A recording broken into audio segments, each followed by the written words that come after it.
Hi guys!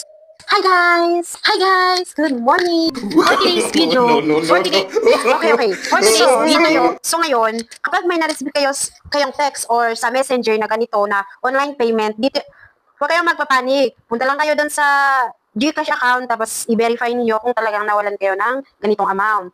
Tapos, pupunta kayo sa email niyo, makikita niyo doon may mag-send sa inyo ng link at ito. At makikita ninyo kung sino yung nag-deduct ng payment sa inyo. Tapos, i-click nyo lang tong here, please contact us here. Tapos, may lalabas dyan na, wait lang. Kasi malaki kasing ito yung lalabas na link. Didiretso kayo sa Gmail, ito yung marireceive nyo. Tapos, message nyo lang siya, reply nyo yung nasa link ng email, tapos ito yung magbibigay siya ng magre-reply siya ng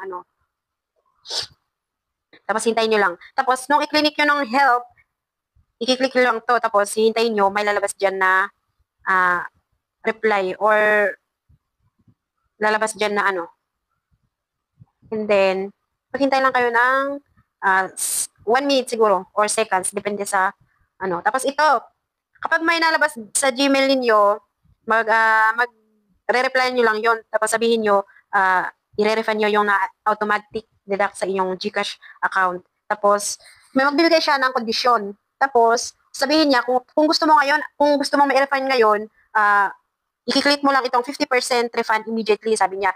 Pero kung gusto mo nang maibalik full lahat nung na-deduct sa iyong GCash account, maghihintay ka ng 30 days bago nila i-refund lahat yung mga na-deduct sa inyo. Tapos hintayin mo lang yung email kung talagang may na-i-refund sila. Tapos hintayin mo lang ito may marireceive kang.